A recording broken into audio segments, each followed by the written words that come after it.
हजारों सालों से हर रोज, जी हां हर रोज, याजूज और माजूज उस लोहे की दीवार को तोड़ने की कोशिश करते हैं। जामे तिर्मिजी की सही हदीस के मुताबिक वो खुदाई करते करते उस मकाम तक पहुंच जाते हैं जहां से उन्हें सूरज की किरणें दिखाई देने लगती हैं। दीवार टूटने ही वाली होती है, सिर्फ एक परत बाकी रह जाती है, लेकिन फिर भी वो बाहर नहीं आ पाते।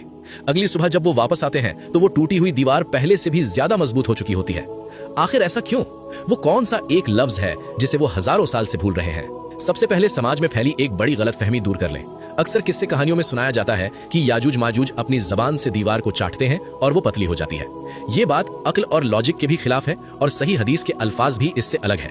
सुनन इब्ने माजा हदीस नंबर 4080 और मुस्नद अहमद की रिवायतों में लफ्ज आया है यखफिरूनहा, यानी वो उसे खोदते हैं। वो इंसान है, उनके पास औजार है, ताकत है और वो शारीरिक मशक्कत करते हैं।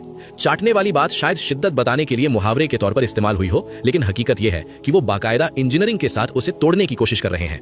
शाम होते होते वो दीवार इतना पतला कर देते हैं कि आर पार दिखने वाला होता है। उनका सरदार कहता है, बस बहुत हुआ, चलो वापस चलते हैं, बाकी हम कल तोड़ेंगे।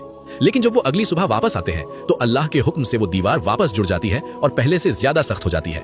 यहाँ एक बहुत गहरा सवाल पैदा होता है, अल्लाह ने उन्हें इतनी ताकत दी है, फिर वो कामयाब क्यों नहीं हो रहे? वजह उनकी कमजोरी नहीं बल्कि अल्लाह की मशीयत है। हदीस के मुताबिक वो हर रोज कहते हैं कल तोड़ेंगे, लेकिन वो इंशाअल्लाह यानी अगर अल्लाह ने चाहा कहना भूल जाते हैं। ये सिर्फ एक लफ्ज नहीं है, ये इस कायनात का सबसे बड़ा पासवर्ड यानी की है। अल्लाह ये साबित कर रहा है कि चाहे कोई कितनी भी बड़ी सुपर पावर हो, चाहे लोहे को पिघलाने वाली टेक्नोलॉजी हो, जब तक इज़्ने इलाही नहीं होगा एक पत्ता भी अपनी जगह से नहीं हिल सकता। वो दीवार लोहे से नहीं बल्कि अल्लाह के अम्र से रुकी हुई है। मेरे दोस्तों, याजूज और माजूज तो कैद हैं क्योंकि वो इंशाअल्लाह नहीं बोलते, लेकिन अफसोस का मकाम यह है कि हम आजाद होकर भी इस लफ्ज की ताकत को भूल गए हैं। हम अपनी जिंदगी की प्लानिंग करते हैं, बिजनेस खड़ा करते हैं, शादियां तय करते हैं, लेकिन अपनी जबान से इंशाअल्लाह कहना या दिल से अल्लाह पर भरोसा करना छोड़ देते हैं। शायद यही वजह है कि हमारे काम भी दीवार की तरह वापस जुड़ जाते हैं और हमारी परेशानियां खत्म नहीं होती।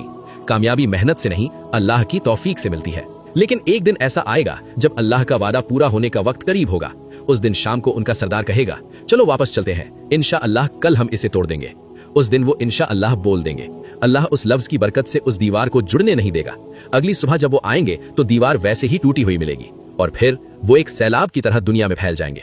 जब वो निकलेंगे तो क्या मंजर होगा, कैसे वो पूरी दुनिया के पानी को पी जाएंगे और हजरत ईसा अलैहिस्सलाम उनका खात्मा कैसे करेंगे।